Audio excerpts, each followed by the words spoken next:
سواء انت جاي لمصر سياحة او انت مصري فلازم تزوروا المتاحف دي. مصر بلد غنية جدا بتاريخها واثارها على مر العصور، مش بس الفرعوني. عشان كده هنتكلم عن اهم المتاحف في مصر، مش بس اللي فيها اثار فرعونية، لكن كمان متاحف دينية ومتاحف فنية وملكية، وكمان متاحف عن شخصيات مهمة في تاريخ مصر. ما تنسوش تعملوا اشتراك وتفعلوا الجرس، ده بيساعدنا نقدم لكم محتوى اكتر. ويلا بينا نبدأ.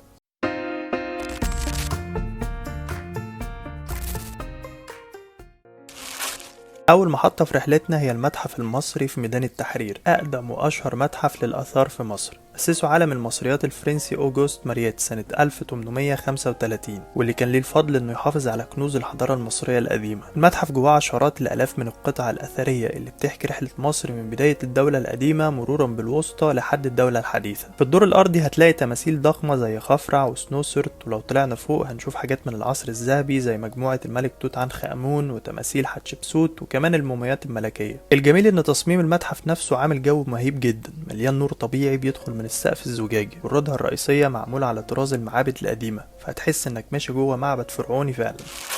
تاني محطة وأحداثهم هي المتحف المصري الكبير. افتتاحه كان لسه يوم 1 نوفمبر، وده أكبر متحف للآثار المصرية في العالم. المتحف موجود في الجيزة في منطقة الأهرامات، وبيضم أكتر من 100 ألف قطعة أثرية من العصور الفرعونية، بيستوعب أكتر من 5 مليون زائر في السنة. المتحف رحلة تفاعلية عبر التاريخ المصري القديم، بتبدأ من ملوك الدولة القديمة لحد نهاية العصور الفرعونية. أول ما بندخل بنقابل تمثال ضخم لرمسيس الثاني في بهو المدخل الرئيسي، ووراه الدرج العظيم اللي عليه تماثيل ملوك مصر القدامى. المتحف متقسم لأقسام ضخمة زي قاعة الملك توت عنخ آمون اللي بتضم أكتر من 5000 قطعة من مقتنياته، كلها معروضة لأول مرة في مكان واحد. وكمان معرض المومياوات الملكية بطريقة عرض حديثة. قاعة الحضارة اللي بتعرض تطور الحياة اليومية للمصريين القدماء، من الأزياء والأكل والحرف لحد الدين والفن. كمان في سينما 3D ومركز للترميم بيعتبر الأكبر في الشرق الأوسط، وبيتم فيه ترميم الآلاف من القطع الأثرية بدقة عالية. وفي ممشى سياحي ضخم بيربط بين المتحف ومنطقة الأهرامات، ده غير منطقة المطاعم والمحلات اللي بتخليك تقدر تقضي يوم كامل هناك من غير ما تزهق.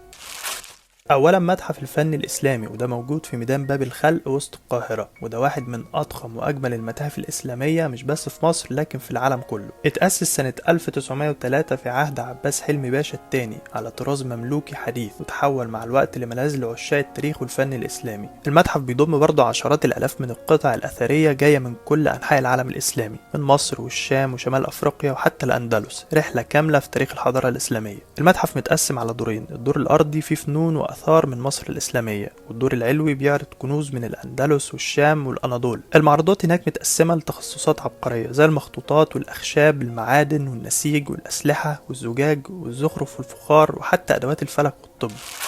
ثانيا المتحف القبطي. المتحف موجود جوه حصن بابليون في مصر القديمة. المتحف اتأسس سنة 1908 على ايد العالم مرقس سميكا، وكان هدفه يوثق مرحلة مهمة جدا من تاريخ مصر، فترة الفن القبطي اللي بدأت من القرن الرابع الميلادي. جوه المتحف أكتر من 20 ألف قطعة أثرية نادرة، منها أناجيل وتماثيل وأيقونات ولوحات ومنسوجات ونقوش، كلها بتحكي تطور الفن والروح المصرية عبر القرون. المتحف متقسم لجناحين بيوصلهم ممر جميل. القديم فيه قاعات واسعة بأسقف خشبية مزخرفة ومشربيات رائعة وجدران مكسية بالرخام والفسيفساء. أما الجديد فبيضم مجموعة مذهلة من الأيقونات زي أيقونة الأنبا بولا والأنبا أنطونيوس. كمان هنلاقي هناك منسوجات قبطية نادرة جدا زي ستارة الزمار اللي بترجع للقرن الرابع أو الخامس الميلادي.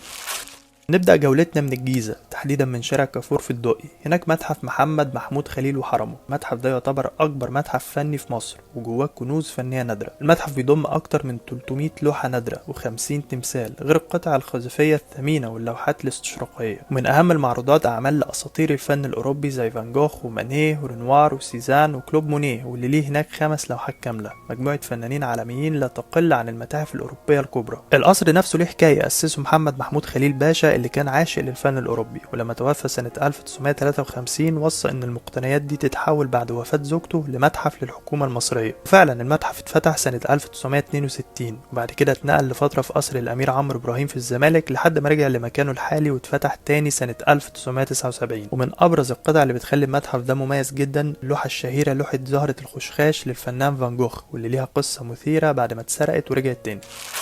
ونروح لقلب محرم بيك هنلاقي متحف الفنون الجميلة بالإسكندرية، أول متحف اتبنى مخصوص للفن مش بس في مصر لكن في الشرق الأوسط كله، تأسس سنة 1904. المتحف ده بيتكون من مجموعة ضخمة من أعمال الفنانين المصريين الرواد، كمان لوحات من المدرسة الرومانسية والباروك والروكوكو، أعمال للمستشرقين اللي رسموا مصر بعيون غربية. جوه المتحف هتلاقي كمان منحوتات للفنان الكبير محمود مختار، وأعمال لفنانين مصريين وأوروبيين. المقتنيات اللي فيه جاية من 3 مجموعات رئيسية. أول مجموعة أهداها إدوارد فريدهايم، وده مقتني ألماني أهدى المتحف حوالي 210 عمل فني. ثانيا مجموعة المستشرقين واللي أهداها محمد محمود خليل بنفسه للمتحف. ثالثا هي إهداءات متحف الفن المصري الحديث وبعض الفنانين المصريين والأجانب اللي عاشوا في مصر. سنة 2013 المتحف اتجدد بالكامل واتضاف ليه مبنى جديد للورش الفنية ومتحف للخط العربي، كمان قاعة للعروض المتغيرة عشان يفضل دايما متجدد. قبل ما نكمل، لو حبيتوا الحلقة دوسوا اشتراك وفعلوا الجرس، دعمكم بيخلينا نعمل حلقات أكتر وأقوى.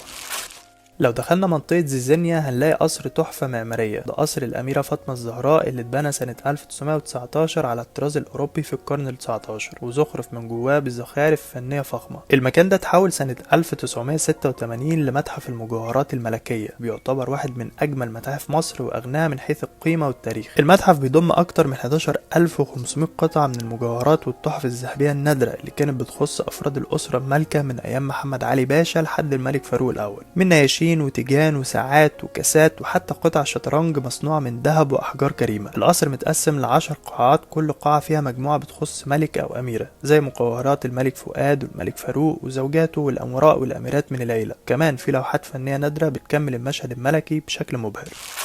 نرجع للقاهرة، جوه قلعة صلاح الدين الأيوبي هنلاقي متحف مختلف، مش مجوهرات ولا تيجان لكن مركبات ملوكية كانت بتمشي في شوارع مصر زمان، العربات الملكية الفخمة اللي كان بيركبها الملوك والأمراء. المتحف فكرته بدأت من أيام الخديوي إسماعيل تحت اسم مصلحة الرقائب الخديوية، كانت وقتها مختصة بالخيول والعربات بتاعة العيلة الملكة، لكن بعد ثورة يوليو 1952 اتحول لمتحف تاريخي بيعرض تطور المركبات في عهد ملوك مصر، واتفتح رسميا سنة 1983. المتحف بيتكون من دورين، الدور الأرضي فيه عربات الملك فاروق والخديوي إسماعيل وتوفيق، كمان ملابس السياس اللي كانوا بيلبسوا زي رسمي ملكي. الدور التاني فيه نماذج مصغرة للجياد والمركبات ومشغولات فنية من ذهب وفضة ونحاس، وفي كمان لوحات فنية بتوثق مظاهر الحياة الملكية من زمان، الاحتفالات والمواكب الرسمية اللي كانت بتمشي في شوارع القاهرة القديمة. في قلب القاهرة على جزيرة الروضة جوه قصر الماسترل التاريخي بيقع متحف أم كلثوم اللي اتفتح سنة 1998. متحف بيضم كل حاجة بتخص كوكب الشرق، زي نضارتها المطعمة بالألماس، منديلها الشهير اللي كان دايما في ايدها وهي بتغني، العود اللي كانت بتعزف عليه، والأوسمة اللي حصلت عليها زي قلادة النيل من جمال عبد الناصر ووسام الأرز من لبنان، وفي كمان الوثائق الأصلية للأغاني بخط إيد الشعراء اللي كتبوها زي أحمد رامي وبيرام التونسي. المتحف بيعرض كمان نوتات موسيقية وجراموفونات وراديوهات قديمة كانت بتستخدمها الست، كمان مكتبة موسيقية وبصرية فيها تسجيلات حفلاتها كاملة، كمان الأرشيف الصحفي اللي فيه أكتر من 7000 مقال وخبر عن حياتها ومسيرتها. من المزيكا نروح لعالم الأدب، الحارة والناس والقهاوي القديمة اللي عاش فيها نجيب محفوظ وحكى عنها في رواياته. في قلب القاهرة التاريخية وتحديدا في تكية محمد بك أبو الدهب حي الجمالية جنب الجامع الأزهر بيقع متحف ومركز إبداع نجيب محفوظ اللي اتفتح سنة 2019. المكان نفسه تحفة معمارية من القرن ال18، هو مش مجرد متحف، ده مركز ثقافي كامل وبيضم مكتبة عامة ومكتبة سمعية وبصرية وقاعة سينما بتعرض أعماله المأخوذة من رواياته، قاعة للأوسمة والميداليات اللي حصل عليها وأوراقه الشخصية ومؤلفاته الأصلية وصوره. كل قاعة متسمية باسم رواية من رواياته زي الحارة، تجليات، وأصداء السيرة. أما قاعة نوبل فهي جوهرة المتحف، فيها النسخة الأصلية لشهادة نوبل اللي حصل عليها محفوظ سنة 1988 اللي خلت اسمه يلمع في العالم كله كأول عربي ياخد الجايزة في الأدب. مصر مليانة متاحف كتير في كل مكان وفي كل محافظاتها، متاحف متنوعة بشكل كبير زي ما عرضنا جزء بسيط منهم، عشان كده لازم نزورهم كلنا ولازم نعرف الناس بيهم. لو عجبتكم الحلقة ما تنسوش اللايك والشير والاشتراك وتفعيل الجرس عشان يوصل لكم كل جديد، واستنونا في الحلقة الجاية. سلام.